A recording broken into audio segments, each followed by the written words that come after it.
해당되는 사항이 행정시설 관리업하고도 연관되기 때문에 여기에서의 현재 처분 해당되는 사항과 함께 개선 방향에 해당되는 것을 논의하는 걸 하겠습니다. 여기서 이제 소방시설 관리사가 무언가 어떤 식으로 이루어지는가라고 하는 것은 이제 모두 다 거기에 해당되는 기본적인 사항은 전부 다 아실 거라고 생각하고요.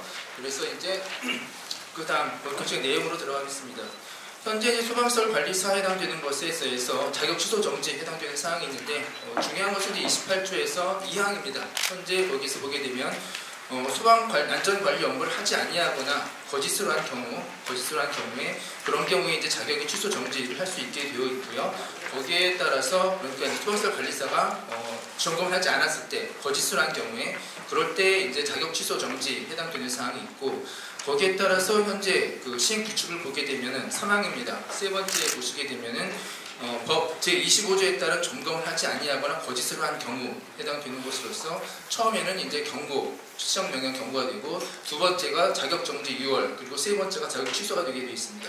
그래가지고 현재 소방시설 관리사가 여기 점검을 하지 아니하거나 거짓으로 한 경우에는 첫 번째는 경고, 두 번째는 자격 정지 6개월 그리고 3차 해당되는 건 자격 취소 이런 식으로 현재 자격 정지와 관련된 처벌이 이루어지고 있고요.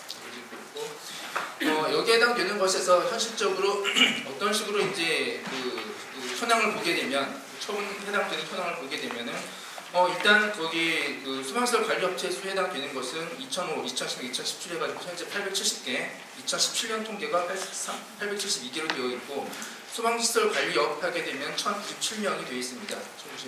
고전력까지 합하면 6000명이고 주인력에 해당되는 건 1097명이고 여기 이 1097명이 소방시설 관리사로 볼 수 있습니다. 여기서 보여주는 건 뭐냐고 하게 되면 소방시설 관리업체가 이제 소방시설 관리업을 하게 되려면은 한 명 이상의 소방시설 관리사가 분명히 있어야 되는 거고요. 그런데 소방시설 관리사가 1000명인데 소방시설 관리업이 870명이라고 하는 것은 실질적으로는 거의 대부분의 소방시설 관리업이 소방시설 관리사 한 명으로 거의 80% 이상의 한 명을 가지고서 소방시설 관리업이 이루어지고 있다는 뜻입니다. 이것은 어떤 의미가 있냐고 하게 되면은 현실적으로 소방시설 관리업의 이제 거의 대부분이 한 명으로 운영되기 때문에 소방시설 관리사가 영업정지를 받는다거나 자격 취소를 받는다거나 라고 하게 되면은 소방시설 관리업도 자연히 거기에 따라서 영업정지가 되는 영업을 할 수 없는 이런 식으로 서로 연관되어 있다는 걸 뜻합니다. 소방시설 관리사에 대해서 처분 2015년부터 2018년 상반기까지 해당되는 모든 소방시설 관리사에 대한 행정처분 해당되는 사항을 검토를 하였는데요. 내용을 좀 더 살펴보았는데 1차 행정처분에 해당되는 것이 278건, 처음 걸린 경우가 이제 해당됩니다. 278건이고 두 번째 걸려가지고서 정말로 자격정지를 받은 케이스가 그것이 3월하고 6개월, 원래는 원칙적으로 6개월인데 고려사항 이런 게 있기 때문에 감축사, 즉 경감사유가 있어가지고서 자격정지 3월도 존재합니다. 자격정지를 받은 케이스가 23건이 해당되는 거고서 정말 3번 걸려가지고 자격 취소가 된 케이스가 2건, 그래서 총 303건에 해당되는 것으로서 이 자격정지와 관련된 경고, 자격정지, 자격 취소에 해당되는 사항이 303건이 존재하였습니다. 이 처분 현황에 해당되는 것을 보게 되면은 2015년, 16년, 17년도, 2018년 상반기까지 보게 되면 거의 비슷한 수준, 특별한 추세라기보다는 항상 1년에 한 70건, 80건 정도 해당되는 것이 지속적으로 이루어지고 있는 것으로 보이고요. 근데 여기에 해당되는 사항에 해당되는 것을 그래서 어떤 사유로 경고나 자격정지나 자격취소를 받았나라고 하는 구체적인 위반 사항이 무언가를 살펴보게 되면은 그 내용을 살펴보게 되면 점검 사실과 다르게 기재한 케이스가 209건입니다. 전체 중에서 64.5%에 해당되는 것이 점검 사실과 다르게, 이건 그러니까 이상이 있는데 이상이 없다고 표시했다거나 이런 식으로 해당돼서 실제와 다르게 사실을 기재해서 이제 경고나 자격정지를 받은 것이 209건, 전체 64%가 해당되는 거고요. 그리고 실제 점검 시행 날짜가 다르게 기재한 케이스, 실제 점검한 날은 12월 11일인데 보고서상에서는 12월 13일에서 이렇게 날짜가 서로 다르게 된 케이스가 있습니다. 날짜가 다르게 기재된 이유로 이제 이런 경고 자격정지를 받은 케이스가 44건입니다. 그래서 여기에 해당되는 사항이 거의 80%에 해당되는 거고요. 그리고 점검하지 않은 케이스입니다. 점검하지 않았는데 점검했다고 한 케이스, 이런 케이스가 26건, 8%에 해당되는 거고, 그리고 점검을 하긴 했는데 관리사가 직접 참여하지 않은 케이스입니다. 점검에 참여하지 않은 케이스가 45건, 13.9%에 해당됩니다. 그래서 이 자격과 관련돼서 징계처분 받은 것은 거의 대부분은 사실과 다르게 기재한 케이스고요. 뭐 이상이 있는데 이상이 없다고 체크가 다르게 된 케이스고, 그리고 그 다음에 시행 날짜를 보고서상 날짜가 다르게 된 케이스, 여기에 해당되는 사항이 거의 80%가량 차지하고, 미점검, 점검하지 않은 경우, 그리고 점검에 참여하지 않은 경우, 이런 경우에 해당되는 것이 한 20% 정도를 차지하는 비율로 이루어지고 있습니다. 연도별로 보게 되더라도 비슷한데요. 사실과 다르게 기재한 케이스, 뭐 연도별 차이 없이 이런 것도 비율은 비슷하게 나타나고 있습니다. 1차 경고 같은 케이스, 3차 해당되는 사항도 거의 대부분 사실과 다르게 기재한 케이스, 그 케이스가 이제 경고 대상이나 자격정지, 자격취소에 대한 난부를 차지하고 있고, 그 다음 비율, 실제 날짜가 다르게 기재한 케이스, 뭐 이런 식으로 해가지고서 전체 비율이 이루어지고 있습니다. 그럼 아까 사실과 다르게 기재한 케이스에 해당되는 사항이 자격 처분과 관련된 가장 주된 이유라고 했는데, 그 사실과 다르게 기재한 것이 어느 정도 다르게 했냐라고 하는 사항을 조사한 표인데요.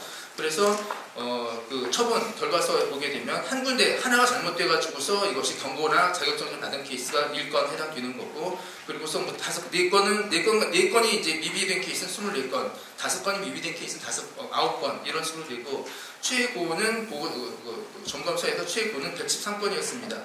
113건이 오류가 있었다라고 해가지고서 받은 건이 있고, 86건, 40건 이런 식으로 해가지고서 분포되어 있습니다. 뭐냐고 하게 되면은 이게 똑같은 처분을 받은 건데요. 전부 다 1차 경고나 자격정지 해당되는 사항을 받은 것인데, 한 건에 대한 오류가 있거나 2건, 3건의 오류가 있거나 아니면 80건, 100건의 오류가 있거나 여기에 해당되는 것이 모두 다 여기에 대해서 분명히 정도가 다른데 여기에 대해서 전부 다 같은 그 징계 처분이 이루어지고 있다는 것을 의미하고 있습니다. 기본적으로 여기에 해당되는 사항의 가장 큰 문제점이라고 보게 되면 그 자격과 관련된 사항인데요. 자격 정지, 자격 취소 여기에 해당되는 사항인데 거의 대부분이 점검 사실과 다르게 기재한 케이스, 그리고 시행 날짜가 다르게 된 케이스, 이런 경우 이런 이유로 인해 가지고서 80%에 해당되는 징계가 이루어지고 있다는 점. 그리고 거기 하나 해당되는 거나 하나 두 개의 오류가 있는 거나 100개의 오류가 있는 거나 이걸 전부 다 똑같이 같은 그 처분이 이루어지고 있다는 것. 일단 규제나 정책적인 측면에서 볼 때는 그 두 가지가 가장 큰 한계점으로 보여졌습니다. 그래서 현재 행정처분의 문제점, 한계점으로 보게 되면 일단 위에 해당되는 모든 그 조치에 해당되는 것이 이제 어떤 조항이냐라고 하게 되면 28조에서 25조에 따른 점검을 하지 않거나 거짓으로 경우 이거를 근거로 해가지고서 경고나 자격정지에 해당되는 조치가 이루어지고 있습니다. 근데 이제 28조 자격이 취소 정지에 해당되는 것은 점검을 하지 않냐거나 거짓으로 한 경우라고 하는 것으로 의미하고 있는 거고요. 그래서 근데 이 점검을 하지 않거나 거짓으로 한 경우라는 이유로 해가지고서 행정처분이 이루어지고 있는데, 이것이 실제 내용상으로 보게 되면 앞에서 본 대로 점검 사실과 다르게 기재한 케이스, 실제 점검 시행 날짜와 다르게 기재한 케이스가 80%고, 미점검, 점검 불참여 해당되는 것은 한 20% 정도의 그 정도의 비율을 가지고 있었습니다. 근데 원칙적으로 이 거짓으로 법에서 만들어질 때 점검을 하지 않거나 거짓으로 한 경우 해당되는 의미가 되는데요. 의미가 되는 경우 일반적으로 자격과 관련된 케이스에 해당되는 것은 오류로 완전히 그 가짜를 만들어내거나 아니면 하지 않았는데 했거나 여기에 해당되는 것이 물론 법적으로 규제적으로 거짓으로 한 경우에 해당되는 거지, 문수에 오류가 있다고 해가지고서 오류가 뭐 시행 날짜가 다르다, 보고서 날짜가 다르다, 원래 다른 일반적으로는 그런 거에 의해 가지고서 자격정지, 자격과 관련된 징계가 내려지지는 않는 것이 이제 일반적으로 다른 법계에서 일반적인 해석입니다. 그런데 이제 여기에서는 거짓으로 한 경우도 사실과 다르다, 오류가 있는데 오류가 없다고 했다라고 하거나 보고서 날짜가 다르다라는 것도 여기 거짓으로 한 경우에 포함을 시켜가지고서 자격정지와 관련된 징계가 이루어지고 있는데, 원칙적으로 여기서 법에서 말하는 점검을 하지 않거나 거짓으로 한 경우에 해당되는 것은 처음에 아까 미점검, 점검을 하지 않았는데 점검했다고 하는 케이스, 아니면 참여하지 않았는데 했다고 하는 케이스, 이런 것은 이제 점검을 하지 않거나 거짓을 한 경우라고 볼 수 있지만, 시행, 보고서 날짜가 다르다고 하거나 아니면 점검에 오류가 있다고 한다거나 라고 하는 것까지 이 조항에 의해 가지고서 거짓을 한 경우에 포함시켜 가지고서 자격정지에 관련된 징계가 이루어지는 것은 일반적으로 좀 과도한 조치로 보여집니다. 두 번째 해당되는 사항은 소방시설 관리업에서의 영업정지와의 관계가 되는데요. 조금 전에 점검을 하지 않거나 거짓을 한 경우에 해당되는 것이 자격정지, 소방시설 관리사 같은 경우는 자격정지에 해당되는 것이고, 그것이 소방시설 관리업 같은 경우에도 여기 두 번째 25주 이상에 따른 점검을 하지 않거나 거짓으로 할 경우에 해당됩니다. 그래서 여기에도 이것이 영업정지에 해당되는 소방시설 관리업 해당되는 것도 영업정지에 해당되는 사례로 들어가는데, 그러니까 보고서 날짜가 다르다라고 하거나 아니면은 점검에 오류가 있었다라고 한 경우, 그런 경우에 소방시설 관리사도 만이 아니고 소방시설 관리업에 해당되는 것도 여기 경고, 영업정지, 등록취소에 해당되는 징계를 받게 되어 있습니다.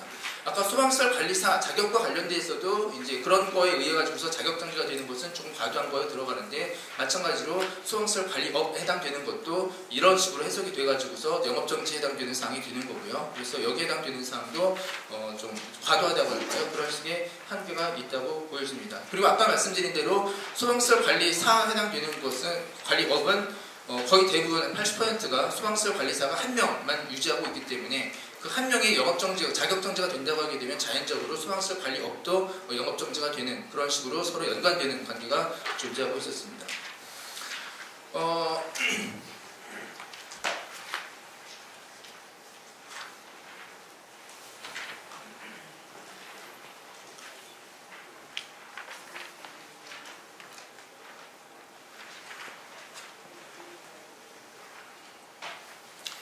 두 번째, 그 다음에 이제 위반사항에 대한 경중의 판단 미비에 해당되는 사항이 되는데요.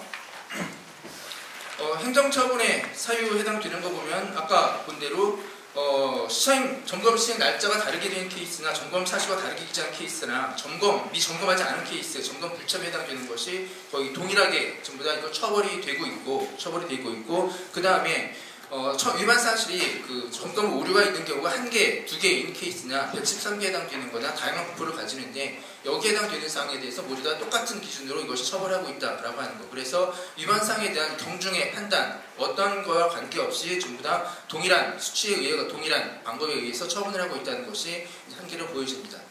그래서 거기에 따라서 이제 개선 방안을 하게 되면은 가장 기본적으로는 점검을 하지 않거나 거짓을 한 경우 여기에 해당되는 걸 자격정지 대상으로 하고 있는데 실질적으로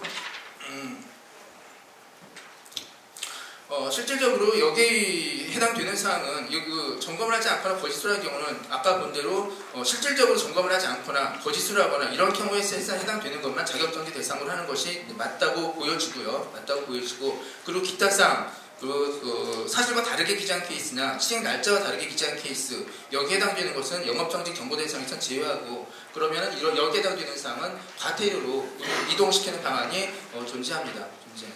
이런 거, 이 모양에 의하면 과태료 형태 방안이라고 되는데, 과태료에 해당되는 것은 정말로 점검을 하지 않거나 거짓을 한 경우 문맥 그대로입니다.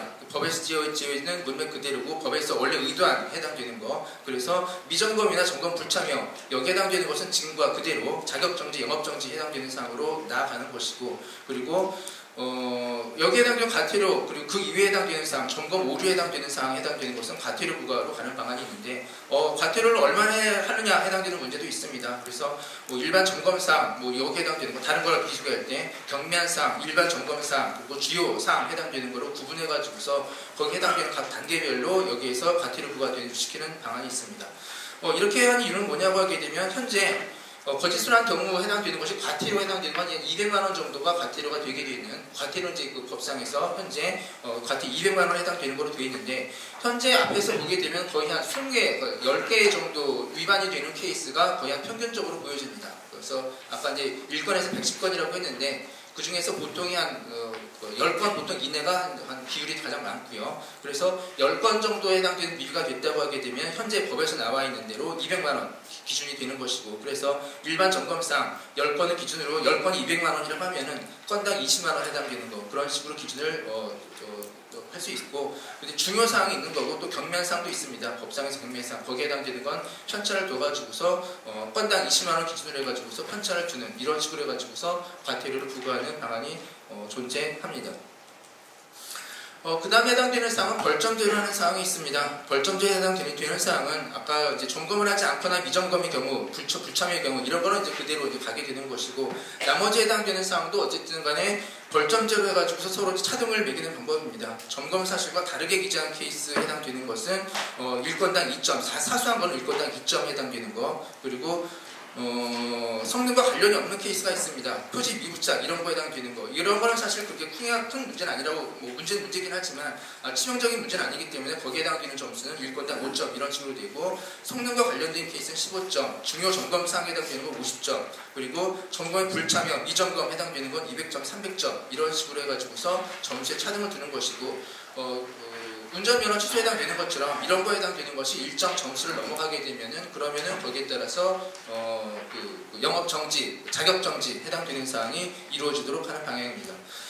기본적으로는 아까 이제 오류 개수에서 한 85%가 10개 이하입니다. 90%가 11개 이하로 현재 표시가 되고 있는 거고요. 그래서 최소한 10개 이하인 경우, 오류 개수가 10개 이하인 경우에는 점검에 불참여, 미점검보다 좀 우월하게, 그거보다 좀 낮게, 현재는 한 개의 오류거나 점검에 불참여하거나 미점검하거나 똑같은 처벌이 이루어지고 있는데, 이런 것이 최소한 10개 이하인 경우에는 점검에 불참여하거나 미점검한 경우보다는 조금 더 나아져야 된다고 보고, 이런 경우가 이제 불참여, 미점검보다는 벌점이 좀 적게 나오게 이런 식으로 설계가 이루어질 수 있는 거고요. 근데 이제 아무리 개수가 중요한 게 아니고 질이 중요하기 때문에 중요 점검사항에서 오류가 있다라고 하는 케이스에서는 3개 이하에서 문제가 있을 경우에는 그런 경우에는 불참여보다는 유지하게, 그러니까 3개 이상이다, 4개다, 중요 점검사항 5개 중에서 4개, 5개가 다 오류가 있었다, 이런 경우에는 차라리 점검 안 하고만 못하기 때문에 그런 케이스에서는 점검 불참여 해당되는 것보다 조금 더 높은 벌점이 나오게 그런 식으로 이제 약간 조정할 수가 있게 됩니다. 그래서 앞에 이 표에 해당되는 건 조정이 될 수가 있는데, 어쨌든 이런 식으로 이루어지게 되면 영업정지 기준 한 400점 정도, 현재 이제 불참여하고 미점검 같은 케이스가 2번 적용이 되면 영업정지에 해당되는 영업정지, 자격정지가 이루어지고 있는데, 여기에 해당되는 것도 이제 2번 이루어지고, 그러니까 현재 영업정지, 자격정지에 해당되는 것은 현재 법과 기준을 맞춰가지고서 이제 2번 불참여 문제가 있을 때는 이런 거에 해당되는 건 자격정지에 해당되는 사항이 이루어지게, 그런 식으로 이제 조정이 이루어질 수 있습니다. 조금 전에 볼 때 좀 과도한 자격정지에 해당되는 사항이 좀 과도하다고 했는데, 현재 소방시설 관리사에서 처벌받는 케이스에 자격정지와 관련된 처벌에 해당되는 사항은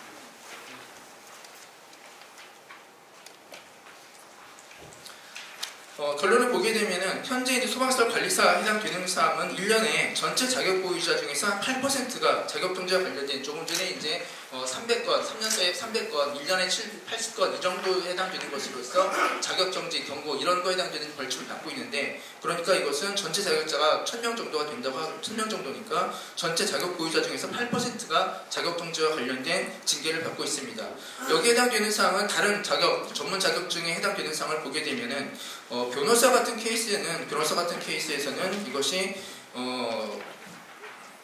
한 2017년 같은 경우에 1년 사이에 과태료를 부과받는다거나 견책 등을 받는다거나, 그러니까 자격정지가 아니고 과태료 부과 이런 거에 해당되는 것은 한 1%가 안 됩니다. 0.9%가 징계를 받고 있는 것이고, 그 중에서 자격정지와 관련된 사항에 해당되는 건 훨씬 적습니다. 변호사 같은 경우에 그래서 1년에 0.9%에 해당되는 것이 징계를 받고 있고, 그리고 변리사 같은 케이스에서는 한 2000년대 중반까지 한 10년간 징계받은 케이스가, 자격과 관련돼서 징계받은 케이스는 한 번도 존재하지 않았습니다. 이런 거를 볼 때 과태료나 이런 건 모르겠지만 자격정지와 관련되는 사항이 1년에 8%라고 하는 것은 분명히 좀 과도한 측면이 있는 거라고 보여지고요. 그러니까 여기에서는 점검하지 않거나 이것이 미점검 불참여, 여기에 해당되는 건 분명히 문제가 있으니까 그런 건 자격정지에 해당되는 사항으로 간다고 볼 수 있지만, 나머지에 해당되는 사항은 과태료나 벌점으로 옮기거나 아니면 전체적으로 벌점제 식으로 가가지고서 모든 해당되는 사항을 경중을 나눠가지고서, 현재는 이제 한 건이든 한 건 오류가 있든 점검에 참여하지 않았든 거짓으로 만들어냈든 똑같은 식으로 이것이 규제가, 똑같은 처분이 이루어지고 있는데, 여기에 해당되는 걸 벌점제로 해가지고서 경중을 나누는 방안, 이런 것이 조금 더 합리적이지 않을까라고 하는 사항으로 권한을 제시하고 있습니다. 네, 여기까지 하겠습니다. 네, 김자연 박사입니다. 오늘 원래는 최희천 교수님께서 2016년 수요설관리협회 발표 연구와 2018년 소방청 심도 있게 연구하셔서 발표를 하시고 하셨는데, 중앙정부의 대체적이 불가능한 일정으로 인해서 제가 대신 발표를 하게 되었습니다. 개인적으로 송구스럽게 생각하고요. 좀 더 최대한 정책 전문가이신 최희천 교수님이 전달하실 수 있고자 하는 의사를 갖다 전달하도록 노력하겠습니다. 오늘 같은 연구는 모두 간단하게 설명을 하면 국민 안전의 점검물 질을 향상을 위한 법제 기반을 조성하기 위한 것입니다. 여기 앉아 계시는 모든 분들이 다들 동의하시겠지만 여러 사건들에서 점검물 질을 향상을 위해서 정부는 어떤 노력을 할 것에 대해서 심도 있게 고민하였습니다. 그래서 전문 일반을 구분하고 공영제를 도입함으로써 점검의 질을 향상시킬 수 있다면 법제를 바꾸는 것이 어떨까에 대한 고민을 하기 시작해서 저희 연구진들은 다음과 같은 연구를 시작하였습니다. 하지만 1995년도에 모두가 알고 계시지만 공적영역 점검 제도를 민간화의 시민의 요구이기보다는 공적에서 민간으로 공공에 의해서 강제적으로 시민들이 생각하기에는 이관이 되었기 때문에 여러 가지 이해관계가 얽힌 다양한 문제들이 발생하기 시작하였습니다. 여기서 안전관리사 제도도 같이 나왔는데 저도 심도 있게 연구를 하는 도중에 여기 많은 산업과 관련 기관들이 되게 복잡하게 다양하게 얽혀있구나라는 거에 대해서 되게 고민을 많이 하였습니다. 그래서 이 문제들을 어떻게 저희가 심도 있게 객관화시킬까에 대해서 연구진들이 많은 노력을 기울였음을 다시 한번 말씀드립니다. 저희는 여기서 보면 7월부터 11월까지 총 74명의 아주 1대1 심층 인터뷰 면접을 하였는데요. 정부 기관의 주요 관계자 및 소방서, 소방청, 그리고 기업가, 그리고 교수 전문가 집단, 그리고 사실상 여기는 가장 나중에 비용 지불자인 건물주들은 최소한으로 되어 있습니다. 그 대신 건물주가 어떻게 생각하고 있는지에 대해서 초고층 빌딩 센터장을 20여 명을 집중 조사를 하여서 인터뷰에 반영을 하였습니다. 그 결과는 다음과 같고 88페이지의 막대한 분량이기 때문에 선생님들께서 돌아가셔서 이걸 차근차근 읽어보시고 저희 앞에 제 이메일 주소를 올려놨으니 반드시 의견이 있으시면 저에게 보내주시면 연구 결과가 끝나기 전까지 최대한 선생님들의 의견을 반영하도록 노력하겠습니다. 우선은 2017년 안전처 보고서에 의하면 모두가 시민 모두가 개선이 필요하다고 느끼고는 있지만 이거에 대해서 비용이라고 생각하는 인식이 많습니다. 하지만 저희가 2018년 10월부터 11월 집중조사한 결과 초고층 PT 센터장들도 역시 건물주의 생각들이 이전보다는 미량화재라든가 제천화재로 인해서 많이 달라졌음을 인식하고 있음을 체감하고 있다라고 느꼈습니다. 우선 연구 방법론에 대해서 말씀을 드리면 저희는 최대한 많은 분들의 다양한 의견을 인터뷰를 하였습니다. 그리고 인터뷰 결과가 정말 현재 데이터에서 증명이 가능한지 조사를 하였습니다. 예를 들어서 초고층, 그러니까 고령화가 진행되고 있고 고령화의 건물주들은 너무나 자기가 자체 점검하는 것에 대해서 너무 부담감을 느끼고 어려워한다라고 해서 실제 고령화의 건물주가 안전교육을 받고 있는 정도는 어느 것인가 물어봤고요. 업체분들의 얘기가 소방서들의 소방관계의 공무원들이 너무 줏대 없이 점검에 관련해서 징벌을 내리고 있다라고 얘기를 하는 경우가 많았습니다. 그럼 이것이 정말 그러한가 저희가 데이터를 통해서 증명을 하였습니다. 그 결과는 다음과 같습니다. 3조로 저희가 정말 소방관들이 어떠한 규칙도 없이 어떠한 성격에 따라서 꼼꼼한 사람들은 이거 조금 작은 건데 과하게 책임을 묻고 좀 관대한 사람은 정말 그러한 거에 대해서 데이터를 증명을 해보았습니다. 그래서 조사한 결과 실질적으로 지역의 불량률이 매우 차이가 있음을 알게 되었고 같은 대상물의 연도만 바꿨을 뿐인데도 불량률에 대한 점검 정도가 달라서 그 인터뷰한 내용이 사실일 수도 있겠구나라는 생각을 하고 거기에 대해서 어떤 표준 매뉴얼을 개발의 필요성을 저희가 제시를 하였습니다. 그래서 보시는 바와 같이 저희는 단순히 인터뷰 내용만을 가지고 어떤 법을 고치자는 것이 아닙니다. 인터뷰 내용도 역시 필요하지만 한 산업에 대해서 어떤 제도가 바뀔 때는 그 소속된 사람들과 그 가족들과에서 많은 영향을 미치기 때문에 그거에 대해서 관련된 증거와 데이터를 수집하고자 최대한 노력을 하였음을 짧은 시간이었기 때문에 그래도 최선을 다해서 노력했음을 다시 한번 말씀을 드리고 싶습니다. 그래서 이걸 예를 들어서 이 막대한 분량의 인터뷰한 내용을 하나하나 저희가 말씀을 드릴 수가 없습니다. 그래서 참조를 해서 참고를 해주셨으면 좋겠고요. 한 가지 또 말씀드릴 것 같은 경우는 소방시설 관리사들 업자분들은 충분히 우리는 너무 영세하다, 너무나 힘들다, 건물주들이 정말 저가 수주를 해서 너무나 힘들다라고 하는 한편에 일부 관리사분들은 그렇지 않다라고 어떻게 보면 수익을 창출하고 있고 이것을 재반영하지 않고 어떤 부실적금의 요인을 하는 건 건물주가 아니라 기업인이 될 수 있다라는 얘기를 하였기 때문에 다음과 같은 것들을 저희가 검토하기 시작하였습니다.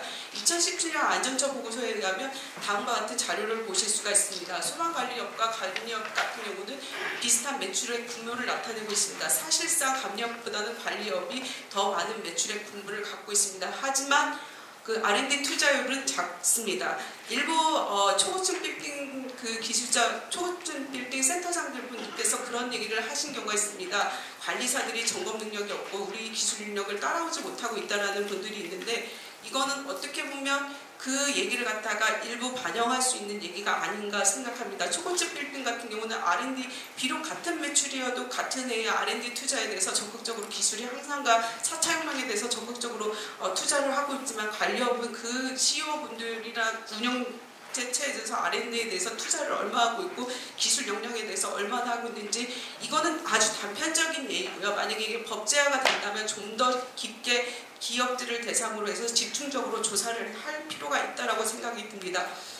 그런 식으로 저희는 조사를 하고 있습니다. 예를 들어서 지금 제가 여기 저 멀리 있는 게 제가 약간 잘 안 보이는데요. 그래서 제가 숙지한 내용으로 말씀을 드리면 관리업 같은 경우는 1,600억 원에 어떻게 보면 5천억보다는 매출, 감리업요. 감리업 같은 경우는 매출액이 작지만 재직자 수는 훨씬 더 많습니다. 하지만 관리자 같은 경우는 같은 산업 내에서 매출액이 작으면서도 재직자 동향이 작습니다. 인력 수급이 연도별로 보면 관리사 감리업 같은 경우는 크게 좀 더 뭐라 해야 되지? 기업이 좀 안 될 때도 그 재직자 수가 유지되고 있으나 그 매출액이 증가됨에 따라서도 재직자 수가 고정적으로 있고 인력이 수급되지 않는 이상한 현상 구조를 저희가 경영학 박사로서 볼 수 있었습니다. 그 이유는 일부가 말씀하시기를 관리사 시험제도에도 있을 수가 있다. 왜냐하면 기존의 시험제도 자체가 너무 경력우대 그 여건이 되지 않아서 여기에서 그 기사라든가 이런 그런 경력을 쌓으려고 하시는 분들이 없지 않냐.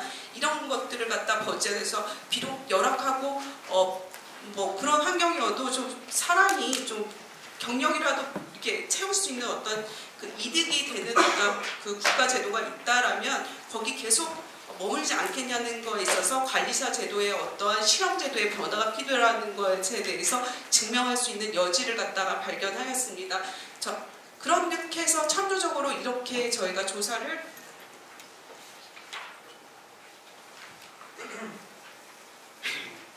지금 빨리 말씀을 했는데 사실상 저희가 조사한 내용이나 이런 것들이 너무 깊이 있고 조사하면서 되게 다양한 분야에서 이런 식으로 했기 때문에 저희 같은 경우는 인터뷰 내용만을 그냥 참조한 것이 아니라 그것을 법제화하고 실행함에 있어서는 반드시 객관적인 사실과 데이터, 통계자료 그리고 좀 더 심도 있는 기업에 대한 분석들이 존재하에서 법제화가 필요하다라고 다시 한번 말씀드렸고 모든 수많은 얘기들을 저희들에게 해주셨는데 그 내용들에 대해서 중요 사안들에 대해서 저희 소수 인원의 연구자들이 최대한 그 가동 역량을 해서 분석하고 증거를 대고자 노력하였음을 다시 한번 말씀을 드립니다. 그래서 저희가 한 결과 같은 경우는 공영제가 도입이 될 수 있는 가능성이 있는가에 대해서 저희가 한번 조사를 우선 업부분보다는 먼저 말씀을 드리겠습니다. 전문가와 그러니까 업체분들은 반반이었습니다. 업체분들은 거의 반대하시는 분들도 있고 찬성하시는 분들도 있었는데 찬성하시는 분들, 반대하시는 분들은 모두 납득을 하실 수가 있을 것 같으시고요. 찬성하시는 분들 중에서 중소기업을 육성하는 차원에서 공영제가 필요하다라고 얘기를 하셨습니다. 왜냐하면 기존에 어떠한 그 영업이라든가 이런 것들이 다 릴레이션십이 되어 있기 때문에 새로 신규로 창출되는 데에는 어떠한 그런 분들에게 영업권을 좀 더 육성할 수 있는 공영제 시스템이 필요하다라고 했는데 이거는 중소기업 육성 차원에서 공영제가 도입돼야 된다는 다수의 전문가 의견이랑도 일치하였음을 다시 한번 말씀을 드리겠습니다. 공영제 관련해서는 청이라든가 전문가, 특히 교수 집단이라든가 센터장들은 거의 90% 가까이 찬성을 하였음을 말씀을 드리겠습니다. 그래서 공영제를 만약에 도입을 한다면 어떻게 도입할 것인가에 대해서 먼저 말씀을 드리겠는데요. 물론 찬반 논리가 있습니다. 그거는 시간상 좀 더 그리고 선생님들의 의견은 반드시 저에게 메일로 보내주시면 적극적으로 반영하겠습니다. 공영제를 갖다가 만약에 도입을 한다면 승강제 부분에 대해서 도입을 하자는 전문가 의견이 되게 많았습니다. 승강제 같은 경우는 공영제 시스템이 공영제라고 하기에는 공적 시스템이 완전 들어와 버리는 건데요. 예를 들어서 아예 고용을 하는 거죠. 관리사를. 어떠한 공적기관에서 관리사를 공용을 해서 그렇게 열악한 환경이라든가 원하는 데서는 직접 점검을 하자는 얘기도 있었다는 것을 일부가 그런 의견들이 있었음을 말씀드립니다. 예를 들어서 회계사 같은 경우는 기업에서 일하는 회계사들도 있고요. 감사원이나 금감원에서 회계사가 일을 잘 하는지 점검, 관리 감독하는 회계사들도 존재하는데 그 두 개의 시스템으로 가면 어떻겠느냐 하는 의견들이 청이나 전문가 집단에서 일부 나왔습니다. 근데 대부분 같은 경우는 센터장 의견에서도 약간은 나왔습니다. 대부분 그래서 저희가 그래도 공영제 시스템을 유지를 하게 되려면 다음 같은 회계 감사 시스템을 갖다가 저희가 착용할 수 있었습니다. 이 공영제라는 부분은 어떻게 보면 되게 독특한 그 시스템인데요. 이거에 참조할 수 있는 시스템이 회계 감사 점검을 갖다가 지금 현재 2018년 11월에서 금감원에서 직접 민간의 어떠한 기업의 회계 감사를 회계 법인을 갖다 지정해주는 역할을 실제로 하고 있습니다. 그거는 바로 지금 공영제와 같은 똑같은 유사임을 말씀드리는데요. 주식회사 자체가 건물주라고 생각하시면 됩니다. 건물 대상물이고 감사인 자체가 점검업체라고 생각하시면 되고 이해관계자는 주식 주주마 뭐 이런 분들인데 그거는 저희가 크게 고려할 부분은 아니고요. 그러니까 주식회사 같은 경우는 점검업인데 감사인이라는 점검업체를 갖다 선택할 때 누가 감독당국인 금융감독원이 지정을 해주고 있습니다. 2018년 11월에 실제로 발효되고 있으면서 전혀 공영제 자체가 현실 불가능한 제도는 아님을 말씀드리고 싶습니다. 그래서 법으로 외부 감사 대상을 지정을 하고 있고요. 여기서 반드시 위험하고 전문가 집단에서도 공영제 실시하면은 동의를 하지만 대부분이 동의를 하지만 자유선임제도 그러니까 시장 자체로 공영제를 갖다가 공영제 시스템에 들어오지 않는 것은 인정해도 된다라고 말씀을 하셨습니다. 선택하신 분들, 그러니까 건물주 입장에서도 내가 공영제 시스템을 참여하고 싶으면 참여하고 개인적으로 하게 되면 하게 하고 또 만약에 감사원이 정말 공영제 시스템으로 들어왔을 때는 감사원이 부득이하게 그러니까 부정을 저질렀거나 부패를 저질렀거나 그런 경험이 있던 그런 회사들을 대상으로 공적 시스템에 들어오는데 저희도 역시 만약에 공영제 시스템으로 하게 된다면 벌칙이라든가 그런 회계경고라든가 이런 것들을 만약에 했던 그런 기업들을 대상으로 공적 시스템에 들어오고 아니면 신규 창업하는 그러니까 영업권이 조금 보장되어 있지 않는 그런 신규 창업자들이 공적 시스템으로 들어오고 그렇지 않고 일부 그냥 이런 거에 해당이 안 돼도 공적 시스템으로 들어오기를 원하는 그렇게 하는 게 어떨까라고 생각을 했습니다. 그래서 이거 참조해 주시면 좋겠고요. 그래서 여기 감사인 지금 보시면 그 금융감독원에서 회사와 감사인을 갖다가 지정해주는 역할을 하고 있음을 보여드리고 있습니다. 그리고 이 감사인을 지정을 해주실 때 4단계의 등급을 하고 있는데요. 저희가 전문 일반을 구분하는 그 논리를 여기서 가져올 수가 있습니다. 전문 일반을 구분할 때 지금 같은 경우는 회계사 수납 매출 근무, 설립 연수, 손해배상 능력, 국제회계, 법인의 업무 제휴 등을 하는데요. 저희도 제가 여러 분들이 말씀하셨던 것처럼 여기 4단계 같은 경우는 전문 일반 구분해서 가져올 수 있는 개념이고요. 그리고 EU라든가 여러 회사에서 공적 기능을 담당하는 데 있어서 그 CSR 활동이라든가 어떤 사회공헌 활동을 한 기업들에 대해서 가중치를 두는데 이거 역시 공적 일을 많이 담당하기 때문에 좀 더 글로벌한 스탠다드한 어떤 표준화된 분석 방법이 들어가서 기업들을 등급화 나눠야 된다고 생각합니다. 그거는 센터장님들이 말씀하셨던 것처럼 노동 고용 체제는 어떠한지 종업원들에 대한 복지덕은 어떠한지 R&D 투자율은 어떠한지 고용제도는 단기직 고용제도가 아니라 장기적 고용제도를 취득하고 있는지 다양한 요인들이 들어가서 이렇게 분석 방법을 전문 일반으로 하는 것이 어떤가에 대해서 얘기를 하고 있습니다. 그래서 현재 상태에서 실제 2018년 11월에 회계 분야 금융감독위원이 실제 실시하고 있는 시스템이기 때문에 운영진 시스템을 위와 같은 그 논리로서 들어오겠지만 그래도 들어오겠지만 다음과 같은 청결과제가 있지 않나라고 생각합니다. 범위라든가 그러니까 언제 정도 바로 시장에 진입하실 것인지 아니면 단기적으로 중장기적으로 진입할 것인지 주간 직장은 소방청이 해야 될지 협회돼야 될지 아니면 새로운 뭔가 공단이 세야 될지 그리고 그보다 더 성결과제는 다시 한번 거듭 말씀드린 건물주에 대한 의견은 지금 대대적으로 실제적으로 비용을 지불하겠다는 건물주의 의견은 많이 빠져 있습니다. 그분들에 대한 어떠한 그 전체적인 인식도 조사라든가 이런 것들이 반드시 선결된 상태에서 그 공적 시스템이라든가 전문 위반의 어떠한 업구분이라든가 이런 것들이 이루어지고 특히 무엇보다도 여기 약 25년 동안 그 시장을 형성해 오고 그 여러 가지 산업 환경에 적응돼 있던 이분들이 갑자기 급격하게 변화하는 이 제도를 받아들일 수 있는 것에 대한 여론의 합의와 그 일치가 선후된 후에 그런 것들이 이 제도가 필요하지 않을까를 말씀드리고 싶습니다. 네, 그래서 공영제에 대해서 말씀을 드렸고요. 그 전문 일반 부분에 대해서는 아까 공영제를 말씀드리면서 조금 참조하셨던 내용에서 실질적으로 저희가 조사했던 내용들 어떻게 하면 어떤 대상을 어떤 회사를 어떻게 나눌 것에 대한 고민이 좀 더 필요하고 이 나눔에 있어서 아까 회계라든가 EU가 지정하는 어떠한 공적 기능을 담당하는 그 가치라든가 이런 여러 가지 조합들로 해서 구분이 필요하지 않나라는 것을 다시 한번 말씀드리고 싶습니다. 다시 한번 그 막대한 내용을 저희가 작은 인원의 다소 되게 중요한 사안에 대해서 되게 짧은 시간에 특히 설명을 드림에 있어서 너무 죄송함을 느끼고요. 다시 한번 저희 거표지를 보시면 메일 주소가 있습니다. 여러분들의 충분한 의견을 저희 메일 주소로 보내주시면 적극적으로 반영하도록 하겠습니다. 감사합니다. 여러분이 제 목소리 들어보셔서 알지만은 전달력이 조금 불편하신 분이 계시고 같아갖고 사전에 좀 저는 자료를 보시면은 좀 전달이 좀 쉽게 될 것 같습니다. 예방 정책의 변화로 자체 점검제도 발전 전환기를 마련해야 됩니다. 이것을 제가 좀 말씀드립니다.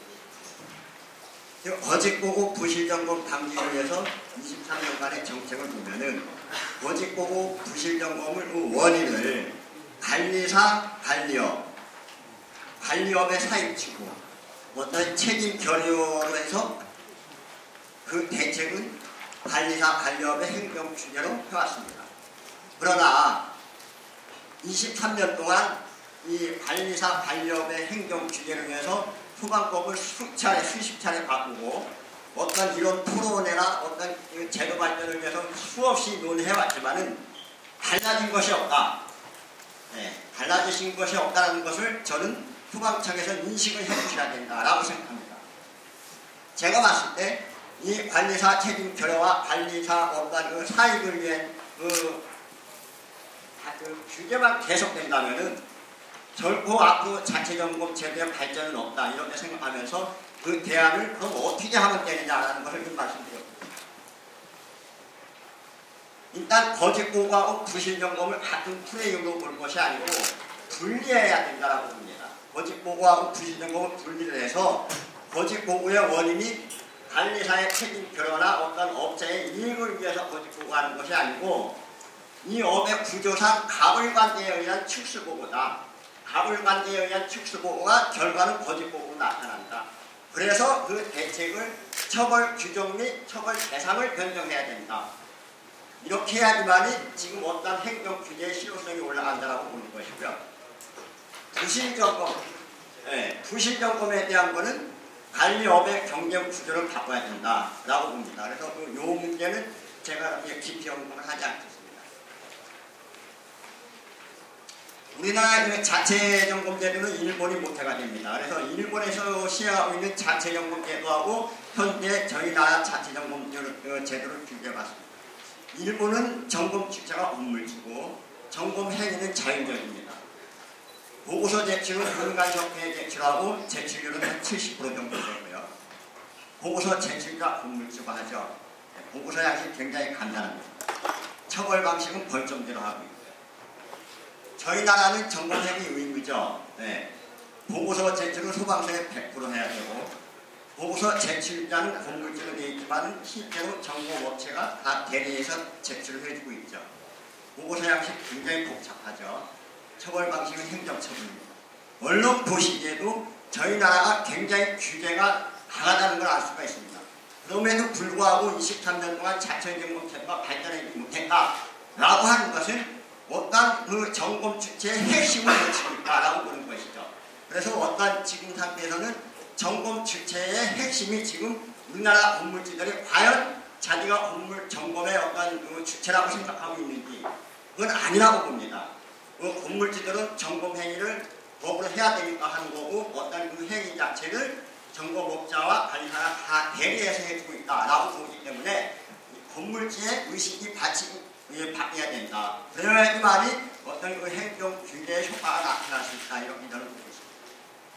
그래서 일본하고 우리나라하고 자체점검제도 정책을 비교해보면은 우리나라는 관리사와 관리업 책임과 의무에 중점을 두는 정책이고요. 일본은 건물주에게 자율적인 그 책임을 부여하는 정책이 가장 큰 책임이라고 볼 수 있습니다. 그러면은 지금 이 제가 서두에 말씀드린 부분이 처벌 대상과 처벌 규정을 바꿔야 된다 이렇게 말씀을 드렸는데 그 부분에 대해서 설명을 해보겠습니다. 지금 우리 거짓 보고 처벌 규정을 보시면은 처벌 규정이 거짓에 대한 용어 규정이 없는 상태에서 거짓이라는 용어를 근거로 해서 반대인 관리업자 관리사를 포괄적으로 이렇게 처벌하는 처벌 규정입니다. 그래서 이거는 어떤 큰 물건, 작은 물건 어떤 한 보자기에 싸서 무조건 그냥 처벌하는 어떤 처벌 방식인데 이것을 개선해야 됩니다. 개선하는 것은 이 관계에는 거짓으로 보관자가 이렇게 되어 있습니다. 거짓으로 보관자가 되어 있는데 이 사실과 다르게 소방시설 점검 결과 내용을 사실과 다르게 보관자 이 내용을 명시해야 된다고 제가 여러 차례 주장을 했는데도 아직 이게 잘 안 되고 있습니다. 그래서 이 소방시설 점검 결과 내용을 사실과 다르게 보관 반대인을 처벌해야 이 말이 가까운의 반대로 인한 점검 결과 문제 은폐하는 행위를 차단할 수 있다. 그래서 이 사항은 반대 점검은 처벌 규정을 이렇게 명시를 해줘야 되고요. 관리업자 처벌은 지금 점검을 하지 않거나 거짓으로 한 조항을 저는 삭제를 해야 된다고 봅니다.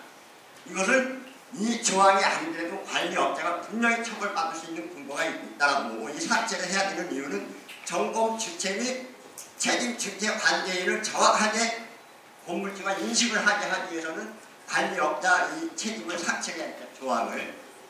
그 다음에 관리업자 처벌은 기술 인력 참여 없이 해수 경우에 관리업자는 처벌받는 것을 하고요.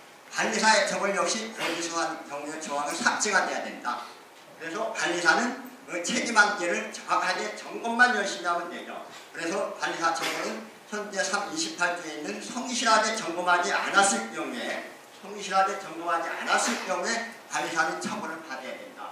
그래서 이 조항을 삭제함으로 인해서 업체나 관리사가 처벌받는 게 면피가 되는 것이 아니고요. 처벌받는 원인 규정을 분명하게 하자는 것이죠. 그래서 책임 규정을 관계인 관리업자 관리사 구분을 하기 위해서 이렇게 법조항을 정리해야 된다. 그 다음에 관리사 처벌 규정은 소방 위반 행위가 소방시설 목적에 위해되는 정도의 어떤 경증을 가려서 어떤 벌점제를 처벌해야 된다고 보고 있습니다.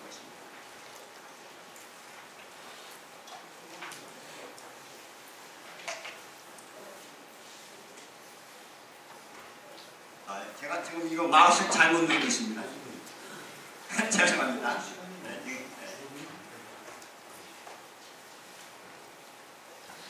그래서 지금 현재 우리의 자체정보 업무 흐름들을 보시면은 소방서, 관리업, 관리사, 건물주 여러분들이 20년 동안 이제 23년 동안 업을 해오셨지만 이해관계, 책임관계, 의무관계가 굉장히 복잡하게 있습니다. 웬만큼 보셔갖고는 이해하실 수 없을 정도로 복잡하게 되어 있다 보니까 각 주체별의 역할과 의무와 책임을 굉장히 혼돈되고 불분명한 거죠.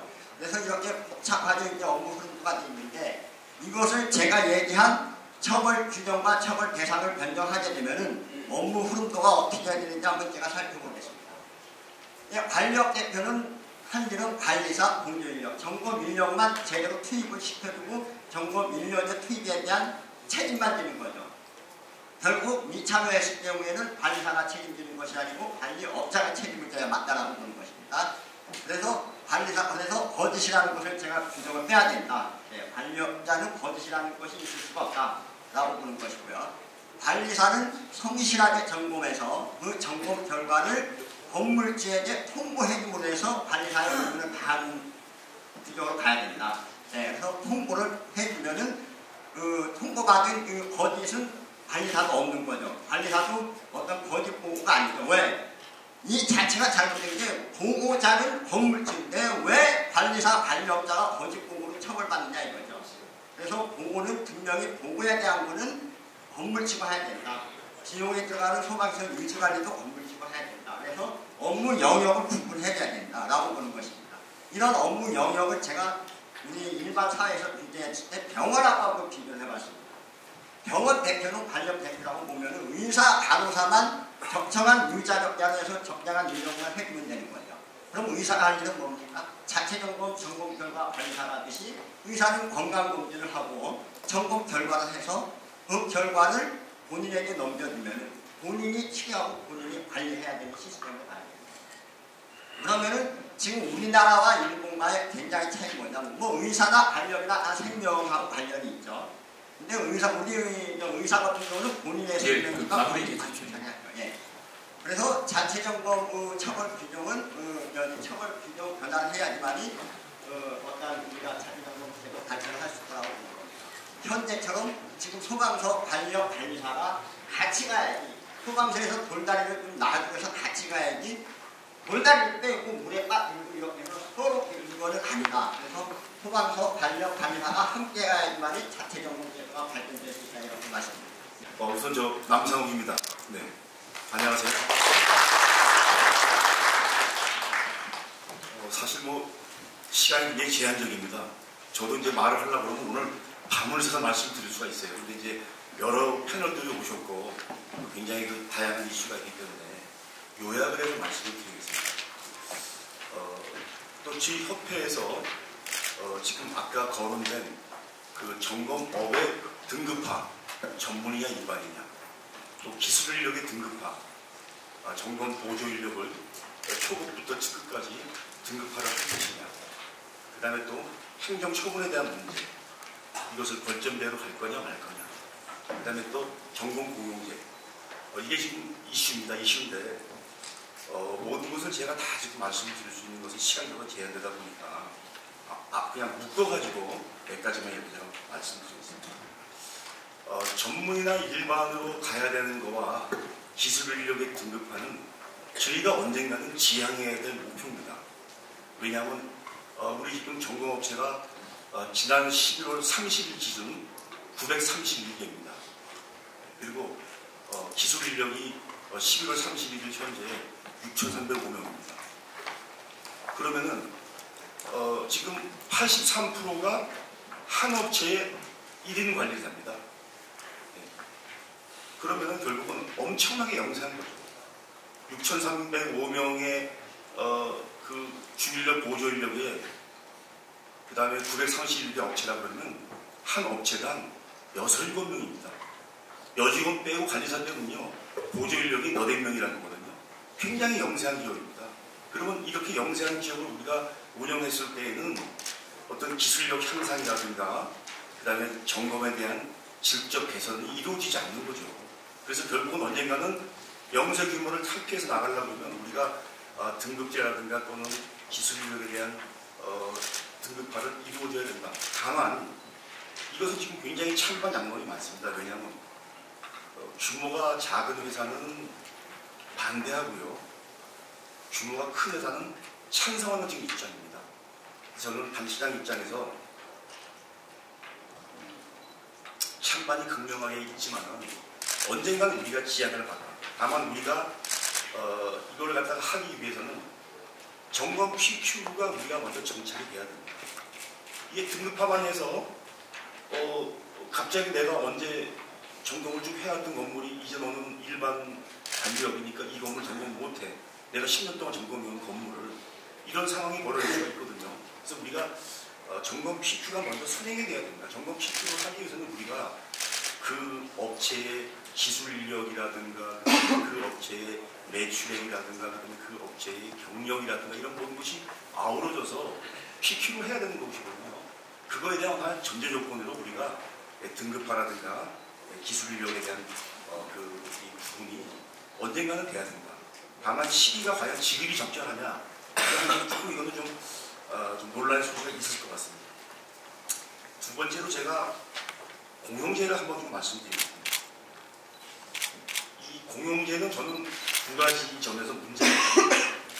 이 공용제는 저는 개인적으로 반대하지 않습니다. 그런데 왜 제가 두 가지 문제가 있다고 보려고 하는가? 첫 번째는 이게 위헌적인 요소가 있습니다. 아까 회계사의 경우에는 일부 그렇게 업무를 시행하는 그런 제도가 있습니다만 우리나라는 시장 경제를 표방하는 자본주의 국가입니다.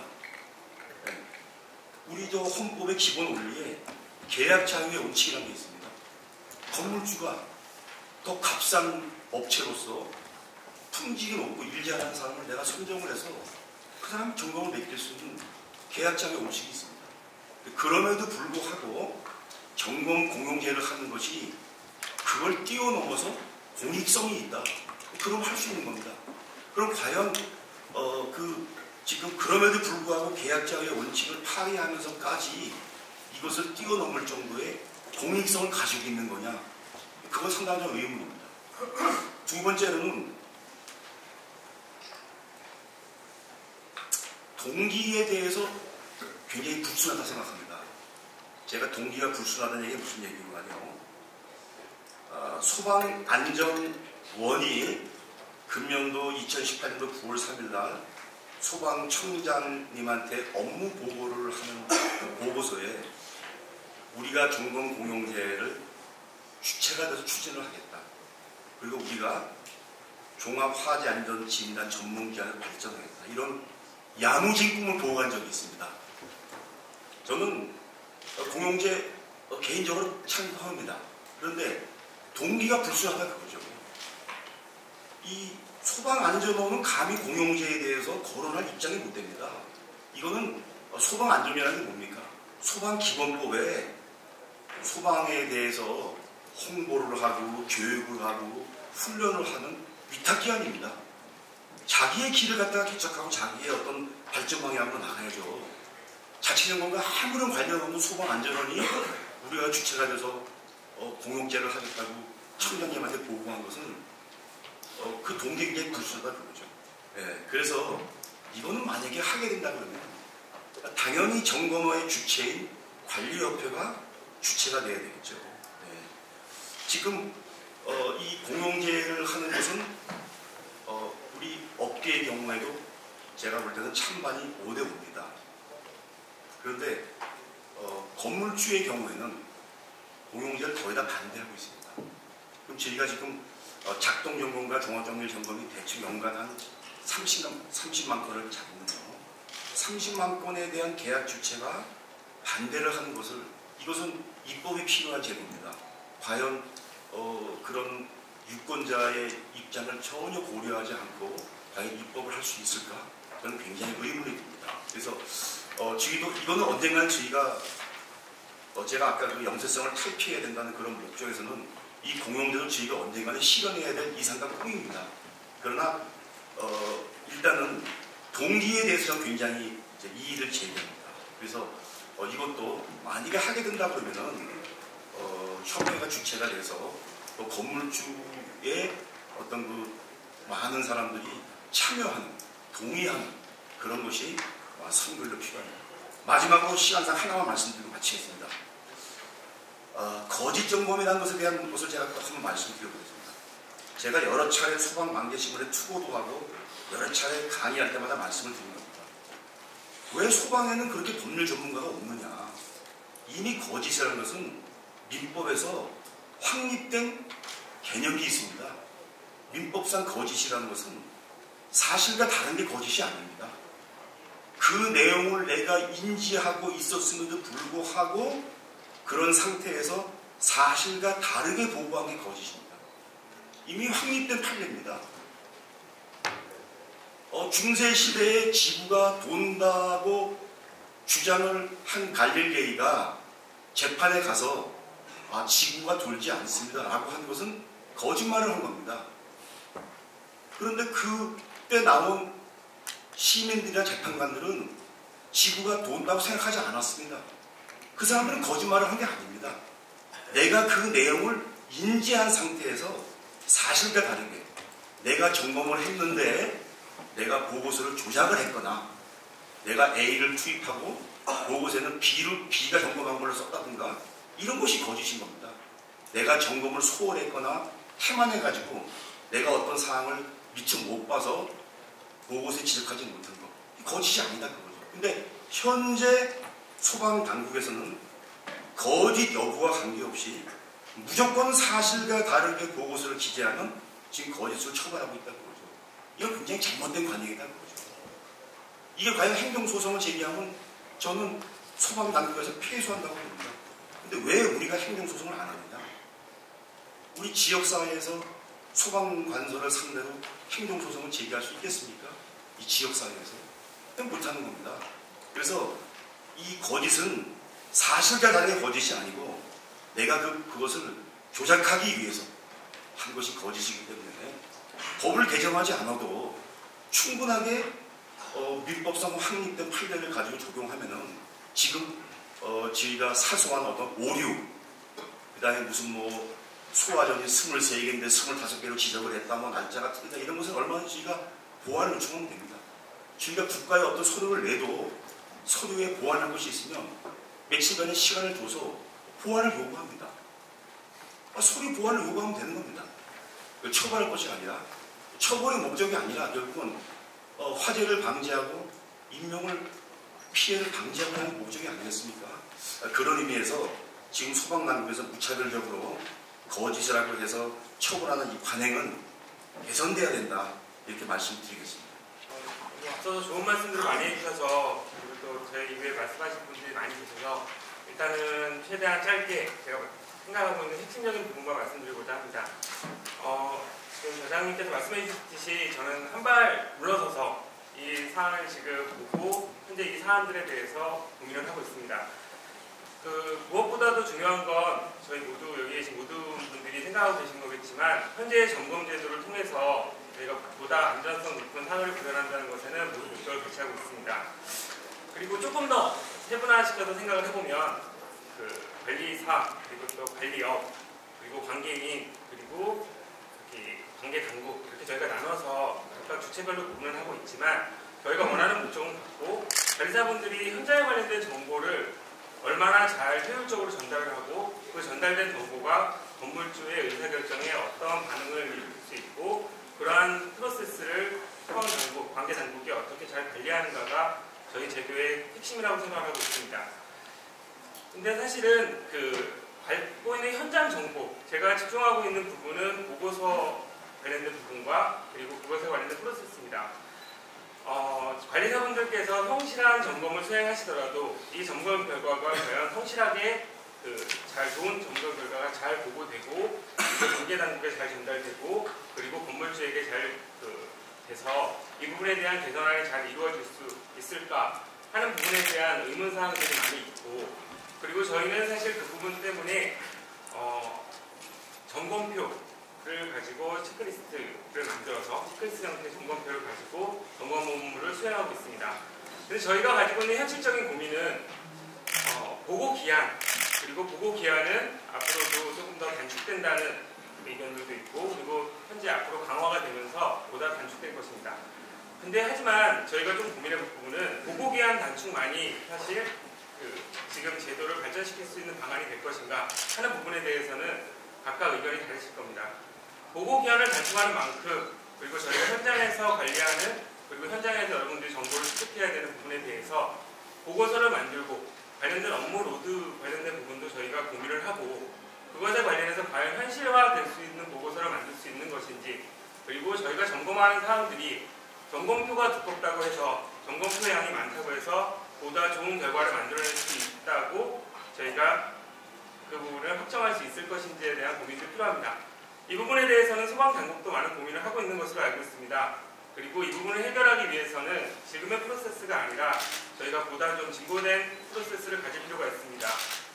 어떻게 보면 많은 의견들이 있지만 이미 플랫폼은 저희가 갖추었다고 생각합니다. 여러분들도 아시겠지만 소민터라고 하는 관계당국도 같이 참여할 수 있고 관계인도 참여할 수 있고 그리고 저희 관리사분들 그리고 관리업에서도 같이 참여할 수 있는 소민터라는 플랫폼이 갖추어져 있습니다. 하지만 아시겠지만 그 불편함과 그리고 어떻게 보면 추가적인 업무라는 인식 때문에 많이 사용이 꺼려지고 있는 부분도 사실입니다. 저희가 이 부분을 좀 잘 개선을 해서 그리고 점검표가 효율화될 수 있는 방안을 마련을 해서 이 정보가 잘 전달될 수 있고 잘 관리될 수 있도록 하는 부분이 필요하고요.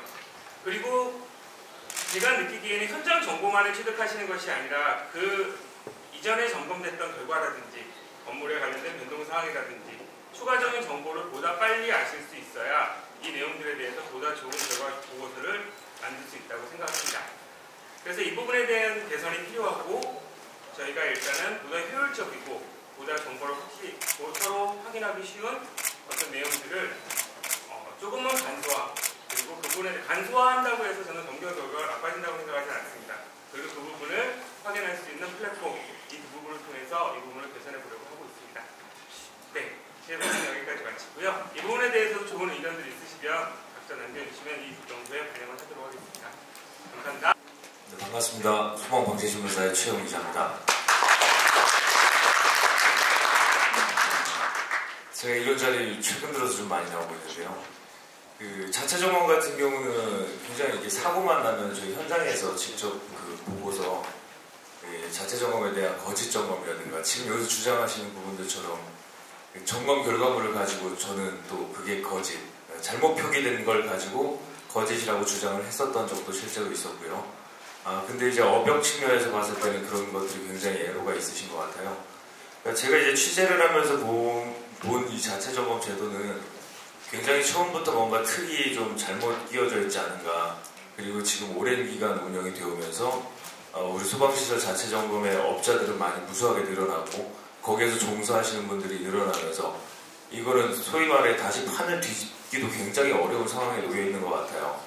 그게 이제 다 드러나는 게 이 점검 공영제라든가 아니면 등급제 이런 부분들을 뭔가 정립하는 과정에 있어서 다들 이견을 보이시는 부분이 서로 간의 합의점을 도달을 못 하시는 것 같아요. 그렇기 때문에 결국에는 판 뒤집기는 굉장히 어려울 것 같다. 이런 생각을 좀 가져보고요. 제가 지금 오늘 이 토론회 이전에 그 국회에서 김영우 의원님께서 디큐브시티 점검을 하시면서 그 현장을 계속 같이 다녔습니다. 그 이유는 이제 자체 점검에 대한 문제들을 조금이라도 전문 분야에 있는 제가 조금이라도 도움을 좀 드리고자 김영우 의원님께서 큰 관심을 가져주셔서 적극 옆에서 도왔었는데요. 이제 그런 측면에서 봤을 때 이 자체 점검 제도에 대한 모순점이 굉장히 곳곳에서 드러나고 있어요. 제천 화재 같은 경우도 마찬가지고 밀양 화재도 마찬가지고 각종 화재는 물론 지금 현재 대규모 건물에서 관리를 할 때에도 자체 점검이 가불관계에서 벗어나지 못하고 있다는 부분은 여기저기서 나타나거든요. 그러면 지금 말씀하신 것처럼 그 가불관계 개선에 있어서 공영제 도입을 지금 검토를 최우선적으로 좀 하시고 있는 것 같은데 결국엔 독립성 확보를 위해서 하겠다라는 거잖아요. 그러면 이 중간 개입에서 어떤 매개체를 거기다 넣을 것인지 강론에 들어갔을 때 또 굉장한 고민이 좀 필요할 것 같아요. 그럼 공영제에서 찬반에 대한 논란이 가장 큰 부분으로 지금 작용을 하는 거는 결국에는 기존 업역에 대한 침범인 것 같아요. 업계에 계신 분들 말씀 들어보면은 기존에 점검하던 대상물이 예를 들어 10개가 있는데 그 10개의 대상물에서 공영제를 했을 때 그 지속성, 계약에 대한 지속성이 보장되지 않았을 때 네파크리스 뺏기니 당연히 반대할 수밖에 없으시겠죠. 그러면 새롭게 진입하는 분들께서는 객관적인 입찰 제도를 통해 가지고 또는 중간에서 개입한 매개체가 물건을 준다라고 하면 그거보다 더 좋은 일은 없겠죠. 굉장히 상대적인 것 같아요. 그래서 정답은 사실 여기서 없는 것 같고요. 근데 한 가지는 좀 있는 것 같아요. 그러니까 그 업계에서도 주장하시는 것처럼 헌법에서 규정하다시피 우리 민간 자율성에 맡겨져 있는 이런 그 거래 관계를 어떻게 차단을 할 수가 있느냐 물론 말이 맞죠. 그래서 그 공영제를 도입하되 저는 이제 그런 생각을 좀 해봤거든요. 공영제를 도입하되 자율성을 주자. 그리고 자율성을 주고 공영제에 참여를 만약에 하지 않았을 경우에는 소방관서에서 자체 점검에 대한 특별 조사, 그러니까 그 관리 감독을 하는 대상 1순위로 두는 거는 또 어떨까? 그렇게 되게 됐을 경우에는 결국에는 그 지속적인 물건을 가지고 자체 점검을 수행하시는 그런 업자분들은 그만큼 자신감이 있으시고 제대로 하시겠다라고밖에 받아들일 수가 없기 때문에 그러면 조사를 통해서 그만큼 검증을 해서 그 계약관계를 보장해주는 것도 하나의 방법이 아니지 않느냐. 저는 이제 그런 생각을 좀 해봤고요. 공영제에 대해서는. 그리고 두 번째로는 등급제에 대해서 굉장히 말씀들도 많으시잖아요. 일반하고 전문으로 나누는 거, 뭐 소방시설 공사업법에 의거해서 지금 소방시설 감리나 그리고 또 이제 공사업이나 설계 쪽은 그렇게 이미 구분이 되어 있죠. 물론 그거는 사실입니다. 그런데 조금 다른 것 같아요. 어떤 부분이냐면은 그 감리나 설계 영역에 있어서는 전문이라고 칭할 수 있는 거 소방기술사라는 최고의 자격자가 있어야지 가능하잖아요. 근데 이미 관리업 같은 경우에 최고의 자격자인 관리사분들이 거기에 존재를 하시거든요. 그런 분들이 업을 이미 받으셨는데 그러면 그 업을 가지고 운영하시는 분들이 과연 등급제 이걸 수용을 할 것이냐. 예를 들어 관리사를 숫자를 3명이나 2명이나 4명이나 이렇게 설정을 해서 그분들만 그 전문성을 인정을 해줘서 전문 관리업자를 했을 때 이거 과연 누가 수긍할 것이냐. 굉장히 어려운 숙제인 것 같아요. 그래서 이거를 위해서는 또 되게 굉장히 중요한 부분이 지금 보조인력에 대한 관리 체계가 전무하다는 걸 저는 굉장히 큰 문제라고 보거든요. 그러니까 우리 소방 쪽에 종사하시는 분들이 관련 업종에 있다라고 해서 이 점검 업체에 소속이 돼 있건 공사 업체에 소속이 돼 있건 그쪽에서 경력 쌓으면은 뭐 그냥 보조 인력일 뿐이거든요. 근데 이런 분 중에서 관리사분들보다 시험은 못 받지만 실력이 대단하신 분들도 많다고 저는 알고 있습니다. 그래서 이런 분들의 등급제를 통해 가지고 관리업 영역에 대한 구분에도 분명히 반영을 해주는 게 같이 돌아가야지만 이게 쳇바퀴처럼 맞아 떨어질 수 있다고 저는 생각이 들어요. 그래서 저는 뭐 본업에 종사하는 사람은 아니지만 전 누구보다 이 분야에 대해서 많이 고민을 하거든요. 봤을 때는 그 점검 보조 인력에 대한 부분을 뭔가 등급화를 시켜가지고 그걸 먼저 한 다음에 업에 대한 등급이 나눠져야 되는 거 아니냐. 이런 생각을 좀 조심스럽게 해봐요. 물론 정답은 아닐 수 있습니다. 뭐 제 생각을 거기까지 말씀을 드렸고요. 또 이제 처벌에 대한 개선. 이거는 뭐 죄송합니다. 처벌 개선에 대해서는 분명히 단호하게 필요하다고 생각이 듭니다. 뭐냐면은 단순한 오류나 뭐 실제로 고의성이 있는 부실 점검 이 부분에 대해서 동일한 잣대로 처벌을 한다는 건 뭐 누가 봐도 이해할 수 없는 부분이기 때문에 이거는 정부 차원에서 분명히 고민을 해서 고쳐야 될 부분이라고 생각이 들고요. 지금 연구에서 나온 결과처럼 그 부분이 과태료를 확대하고 영업정지나 자격정지 같은 경우는 허위로 국한시켜서 범주를 설정하는 그런 부분도 있을 수 있겠지만 벌점 제도도 충분히 가능하다고 생각이 듭니다. 근데 이것 또한 합의점이 있어야 되는데 이거는 정부의 명확한 그 의지가 좀 필요한 것 같아요. 이거는 업계에서 뭐 A나 B를 제시한다고 할 게 아니라 정부에서 설정을 해서 거기에 합당하다고 생각이 들면 무조건 밀어붙여야 돼서 그걸 또 이제 정립을 시켜야 되는 게 맞다고 생각이 들고요. 또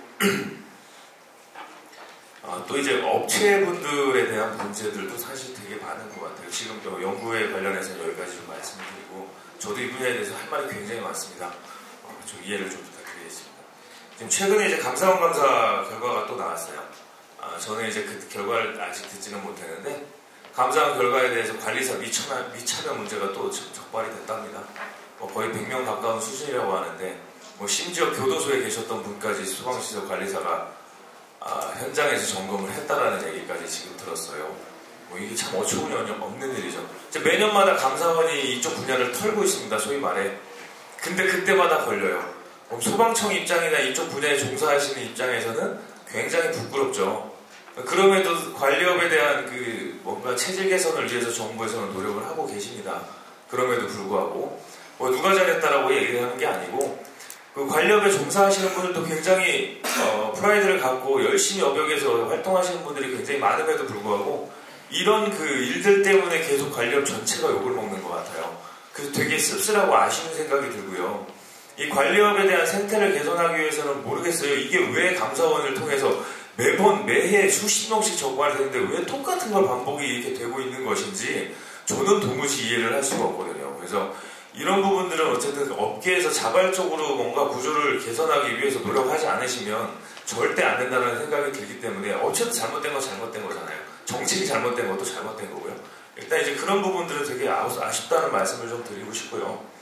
또 이제 소방청에서 사실 2014년도에 자체 개선 종합대책이라고 해서 수립을 했던 적이 있어요. 그때 당시에 이제 14개의 과제를 설정을 해서 단기, 중기, 장기로 해갖고 여러 가지 부분을 이제 설정을 했었고 그때 당시에 공영제 역시 장기로 포함됐었던 부분입니다. 제가 이런 부분에 대해서 알고 있는 이유는 이쪽 분야에서 제가 올해 그래도 13년이 있었기 때문에 관련된 정책에 대해서는 놓치지 않고 계속 챙겨봤었습니다. 그래서 근데 이런 부분들이 계속 또 한 번 쳇바퀴처럼 다시 돌아왔어요. 이 순간이. 이게 조금씩 개선이 되고는 있지만 어쨌든 그때 당시에 과제로 선정됐던 것들이 지금도 꾸준하게 지금 계속해서 거론이 되고 있다는 거거든요. 그렇다면 저는 이제 정부 차원에서는 이번만큼은 큰 사고도 겪었고 또 이제 의지도 있고 국회 차원에서도 이렇게 적극적으로 나서시는 의원분이 있으실 때 뭔가 개선을 할 때 정말 확실하게 개선을 해주셨으면 하는 그 바람을 좀 나타내면서 마무리를 좀 짓겠습니다. 여기까지만 하겠습니다. 저희 소방청에서 제천 밀항화재 사고 이후 많은 것들이 변화하고 있습니다. 물론 워낙 큰 사고였고 물론 저희 소방에서도 뭐 대응이나 이런 거에서 많은 문제점도 노출한 것도 마찬가지였고요. 또한 국민적으로도 이 소방설 자체 점검이라든가 아니면 소방 제도 개선에 대해서 많은 관심도 없고 안전에 대한 욕구도 상당히 높은 것 같습니다. 그런 거 관련해갖고 저희가 뭐 이렇게 이 자체 점검 제도도 그 일환의 하나로서 좀 제도 개선하려고 하고 있고요. 마찬가지로 이 자체 점검 제도 개선 관련해서는 제가 소방관계청 시절에 2014년도에 마찬가지로 종합계획을 수립한 적이 있었습니다. 제가 한 건 아니고 그 당시에 박성열 계장님이 지금은 뭐 다른 공중실에 가 있는데 박성열 계장님이 참여해서 자체 점검 종합 개선 대책을 수립해서 그 일환 중에 하나가 종합 공정원 공동제도 하나가 있었고요. 아까 회장님께서 뭐 소방안전에서 불순한 의도가 불순하다 그랬는데 그거는 명확히 좀 잘못 아십니다라고 좀 말씀드리고 싶고요. 제가 소방청에서 기본적으로 추진하는 방향은 11페이지에 좀 다 나와 있습니다. 마찬가지로 간단하게 말씀드리면 일단 저희가 요 과제에 대해서 연구 영역을 하고 있는 사안입니다. 이게 전적으로 이 방향으로 간다는 것도 아니고 충분히 그 과정 속에서 여러분들 의견을 다 수렴할 수 있고 한번 아까 이원희 교수님께서 말씀하셨다시피 한 번 더 이런 자리가 마련될 수 있으면 마련할 겁니다.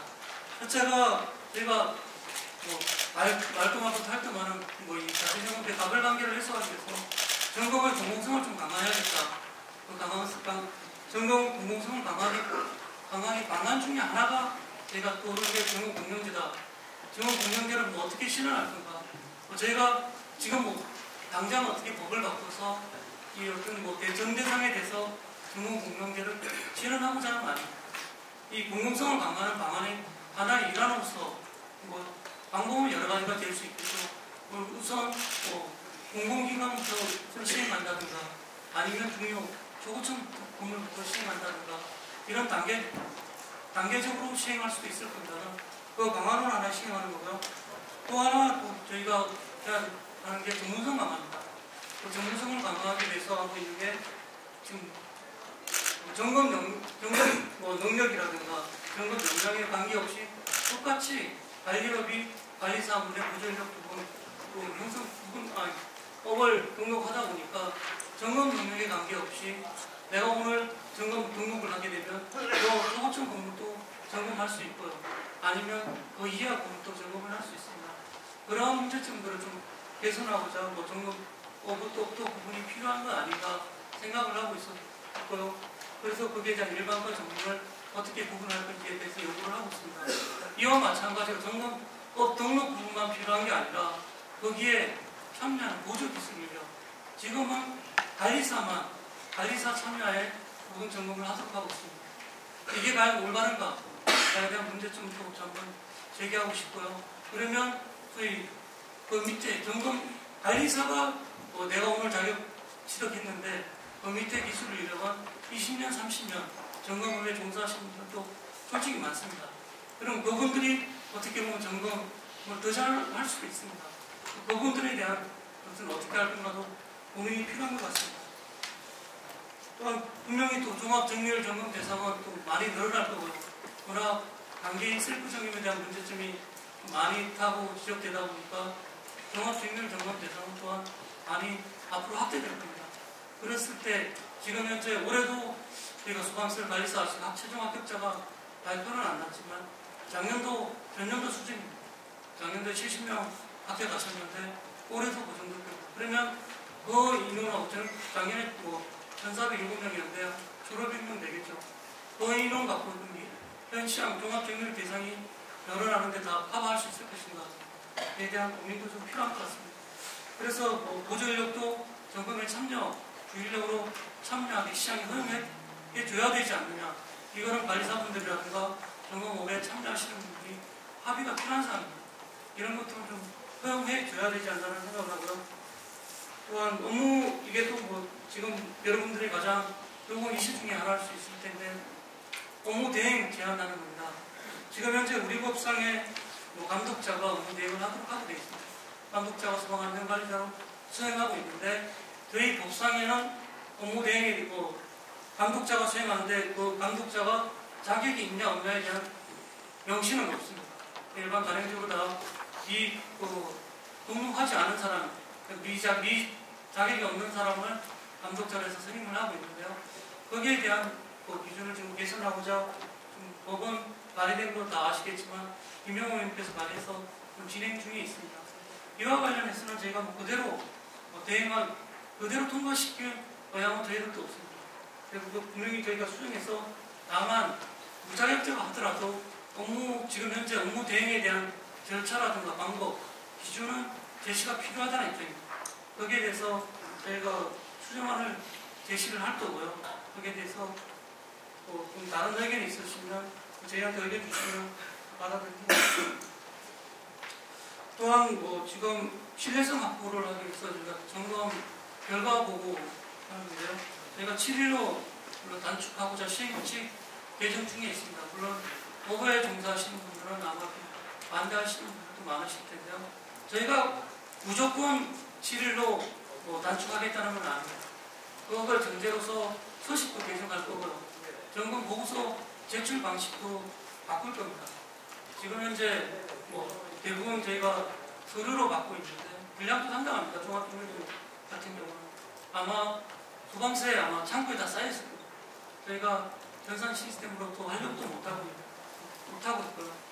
그래서 저희가 지금 개선하고 있는데 저희가 내년도 예산을 확보해서 전산 앱을 개발하고자 합니다.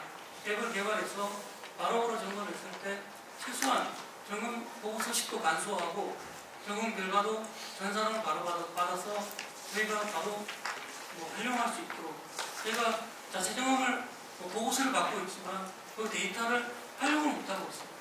다 서면으로 받다 보니까 소방서마다 받다 보니까 저희가 그 데이터를 활용을 못해서 이거는 분명히 문제 있다라는 시각이 그렇게 하고 있습니다. 또한 제가 아까 재훈 회장님께서 사실과 다르게 보고한 자라 해서 저희 관리업자를 처벌한다고 그랬는데요.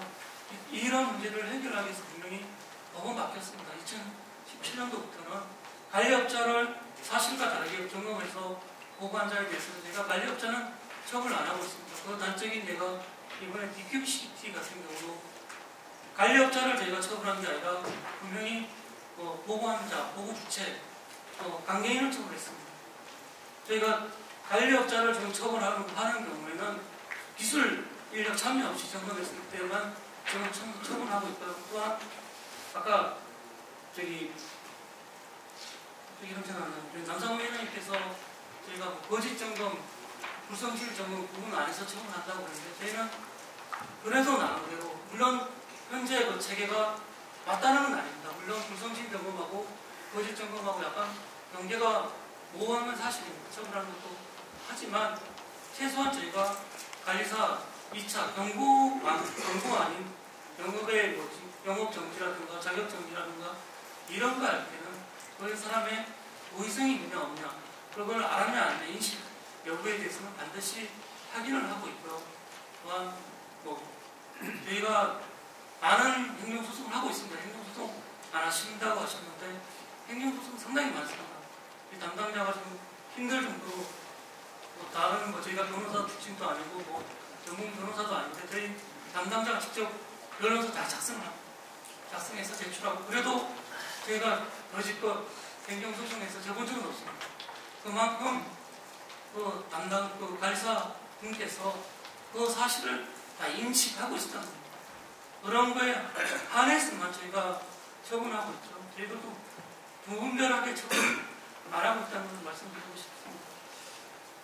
또한 마지막으로 아까 저희 최영 기자님이 말씀하셨는데 이것들은 당부 말씀을 좀 드리고 싶습니다.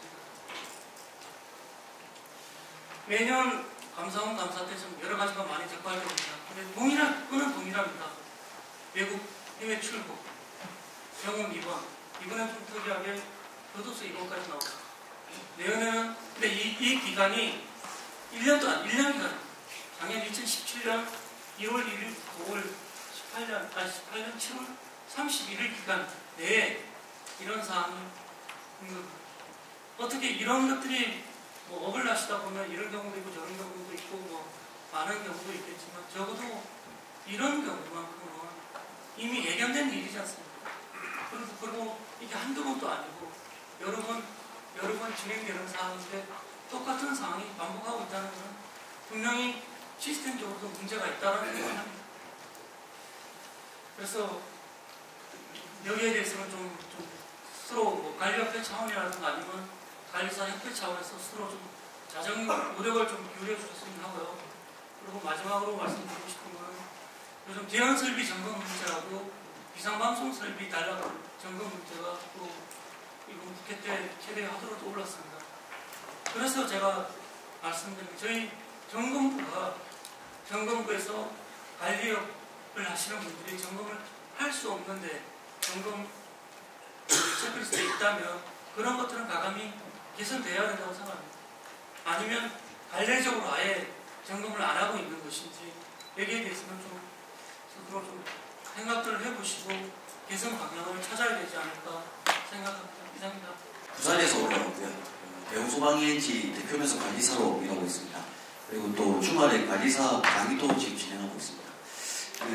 저는 두 가지 말씀드리고 싶은데 일단 크게 점검일 중에 그 절반 이상이 보고서 작성만입니다. 그래서 이 논의도 중요하지만 보고서를 간소화시키는 그런 전체적인 내용을 요약해서 관리사분들하고 관리업 측에서 이런 보고서를 어떻게 간소화시킬 건지가 좀 논의가 더 돼야 될 것 같고요. 이번에 제가 화재 특별조사 평가위원으로 활동 중인데 그 화재 특별조사 표를 보면은 지금 체크해서 바로 그냥 데이터로 넘어가도록 되어 있더라고요. 그래서 저희 관리업체에서 관리사가 점검하는 것도 점검 당일날 예를 들어 태블릿 같은 걸 들고 와서 바로 체크해서 진영상 넣고 바로 그냥 업로드 시키면 그냥 그때는 바로 배치부도 굳이 없이 되고 점검만 결과도 바로 들어가고 그리고 지적사항도 그때 바로 체크해서 확인 관계 사인하고 PDF 된 걸 바로 보내고 그날 당일날 그렇게 할 수 있으려면은 점검 체크리스트 간소화도 돼야 되지만 관계인이 봤을 때 사인을 해줘야 됩니다. 점검했을 때 그게 되려면은 결국에는 갑을 관계가 형성되면 안 됩니다.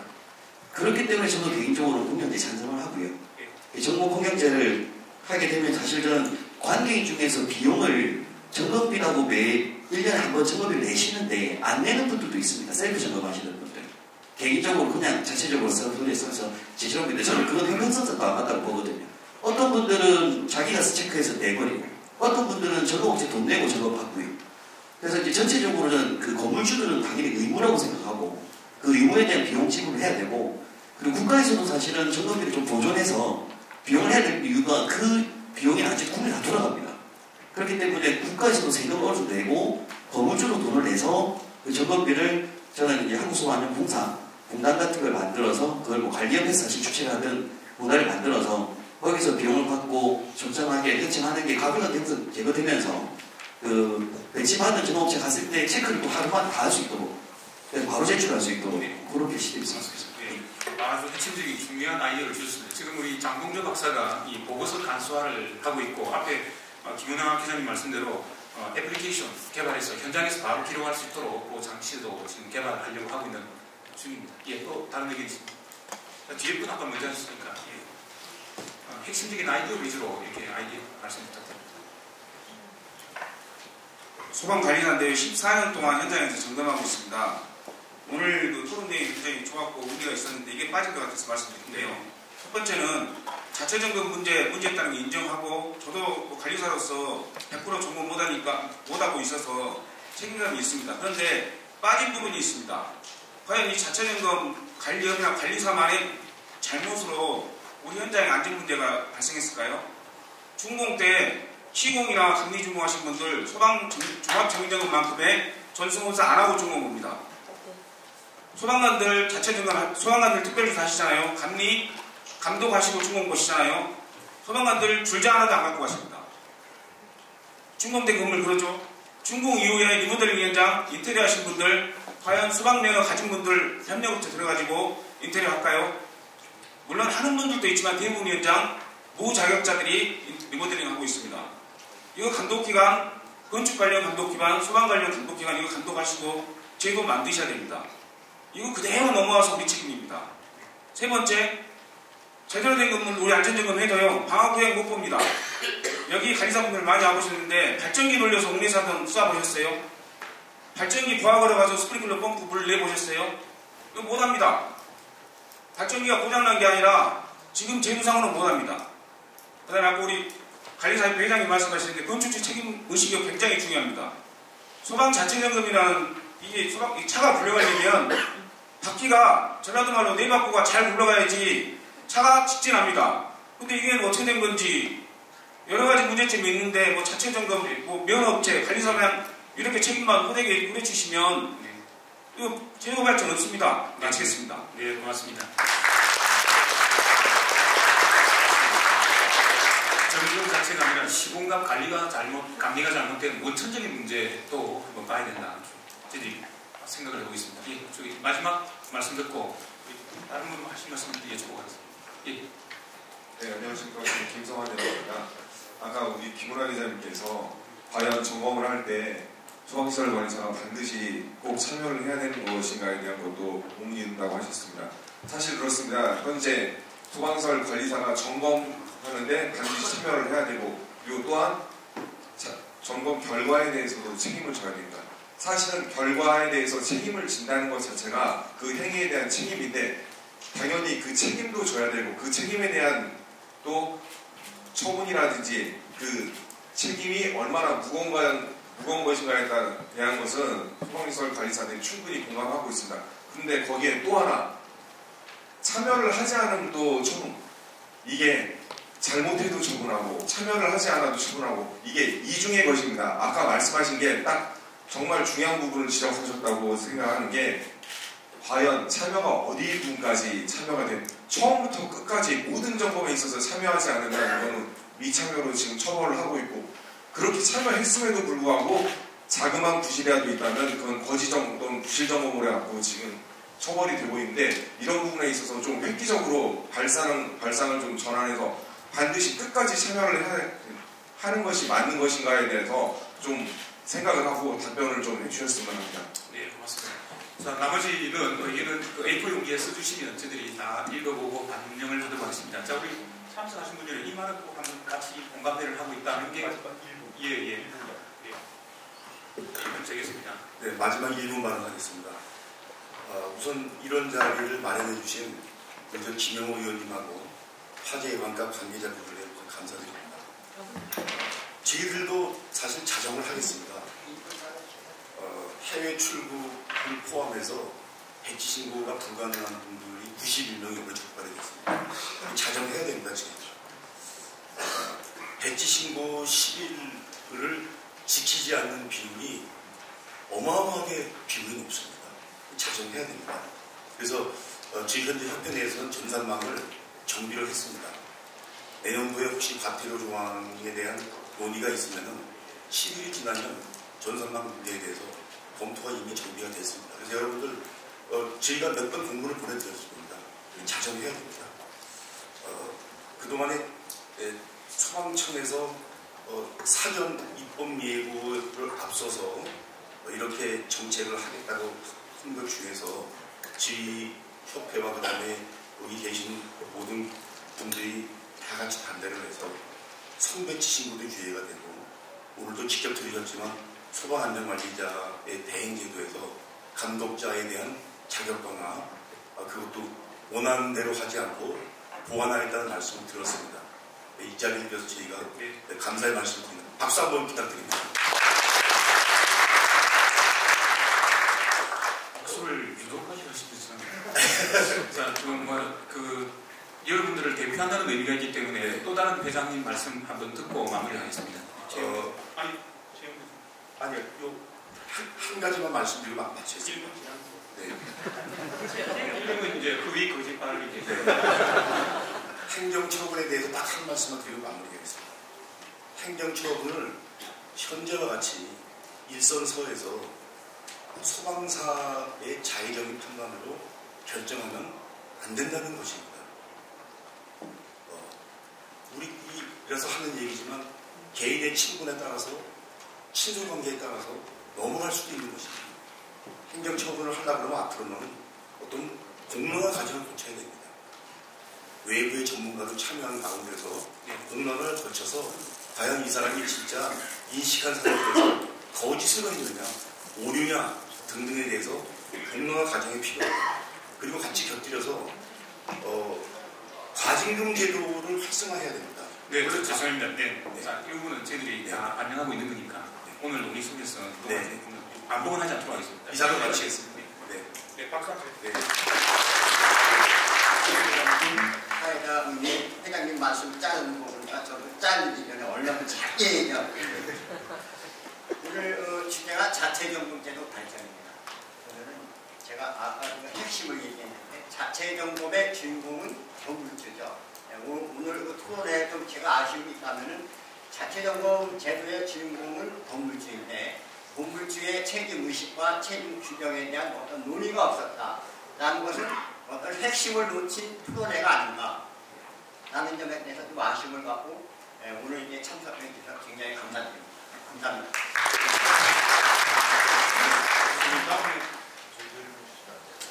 기자는 글로 말했어요.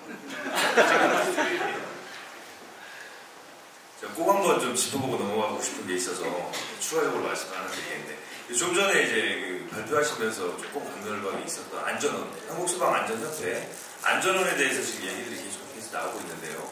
업계에서 저는 이 부분은 꼭 한번 짚어볼 필요가 있을 것 같아요. 누구든지 한번 생각을 해볼 필요가 있는 게 한국소방안전원이 뭐만 하면 항상 구설수에 오르죠. 지금 이쪽에서 보면 특히 관련 업계부터 굉장히 지탄의 대상이 되고 있습니다. 거기에 가장 큰 원인을 보면은 한국소방안전원이 점검업을 하고 있어요 지금. 그래서 이게 항상 여기에서 화근이 되고 있다고 저는 생각이 들거든요. 지금 한국소방안전원에서는 공적인 지위에서 업을 똑같이 여기 계신 분들하고 지금 하고 있고 그걸로 인해서 공적인 지위를 통해서 뭔가에 쟁취되는 것들이 분명히 있습니다. 그렇기 때문에 안전원이 항상 구설수에 오르는데 이 부분을 항상 간과하고 넘어가면서 이게 고름처럼 계속 여기 남겨놓는 것 같아요. 그래서 저는 이번 기회에 안전원에 대한 부분 이 불신이 왜 쌓이냐 공적인 일 하시는 거 좋고 좋은 교육 커리큘럼 정립해 주시고 좋은 제도에서 앞서서 교육 활성화시켜주고 대국민 홍보활동 해주시는 데 있어서 필요 없잖아요. 이 업무 왜 하시는지 모르겠거든요. 저는 정부 차원에서 이 부분 좀 적극적으로 검토를 좀 해주셨으면 좋겠습니다. 예. 마치겠습니다.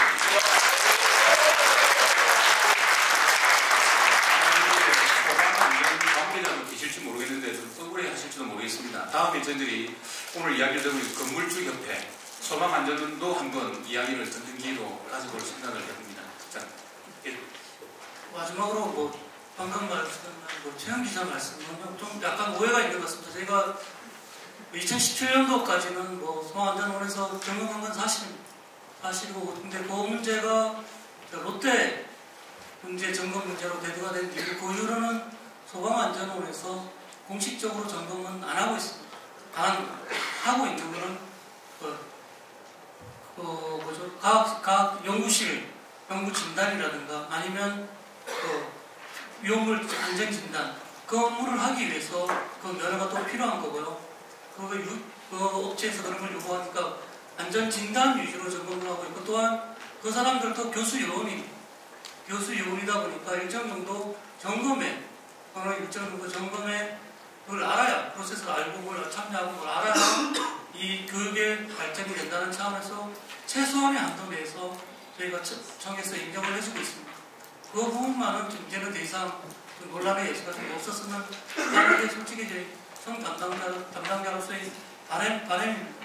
더 이상은 민간인 자체 점검하시는 분들하고 거기 경쟁은 안 할 겁니다.